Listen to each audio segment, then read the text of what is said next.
ஒரு 10 நிமிஷம் இருந்தா போதும். இந்த கையேந்தி பவன் இட்லி தோசை குருமாவ ரொம்ப டேஸ்டா பண்ணிடலாம். ஒரு சின்ன மிக்ஸி ஜார்ல 2 பச்சை மிளகாய், ஒரு சின்ன சைஸ் வெங்காயம், 1 1/2 தக்காளி, ஒரு 2 டீஸ்பூன் அளவுக்கு பொட்டுக்கடலை, கூடவே கொஞ்சமா சோம்பு, சீரகம், ஒரு 1/2 கப் அளவுக்கு தேங்காய், கொஞ்சமா தண்ணி ஊத்தி இந்த மாதிரி மைய அரைச்சுக்கோங்க.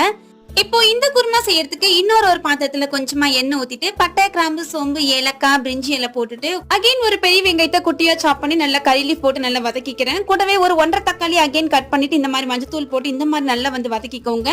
ஒரு 1/2 டீஸ்பூன் அளவுக்கு கொத்தமல்லி தூள் போட்டிருக்கேன். இப்போ அரைச்சு வச்ச மசாலா கொஞ்சமா தண்ணி ஆட் பண்ணி இந்த மாதிரி நல்லா கொதிக்க வச்சுக்கலாம். இந்த குருமாக்கு நீங்க எவ்வளவு தண்ணி ஊத்தினாலும் சூப்பரா கிரேவி பதத்துல தான் இருக்கும். ஏன்னா நம்ம பொட்டுக்கடலை போட்டு நம்ம அரைச்சிருக்கோம். உங்களுக்கு பொட்டுக்கடலை பிடிக்கல அப்படின்னா நீங்க முந்திரி கூட சேர்த்து அரைச்சிக்கலாம். அது இன்னுமே டேஸ்டா இருக்கும். கடைசியா உப்பு காரமா சரி பார்த்துட்டு ஒரு கொதி வந்த உடனே அடுப்பு ஆஃப் பண்ணி இப்ப சர்வ் பண்ணி சாப்பிட்டு பாருங்க. ரொம்பவே டேஸ்டியான கையேந்தி பவன் இட்லி தோசை குருமா ரெடி ஆயிடுச்சு. கண்டிப்பா ட்ரை பண்ணி பாருங்க. வீடியோக்கு லைக் பண்ணிட்டு போங்க.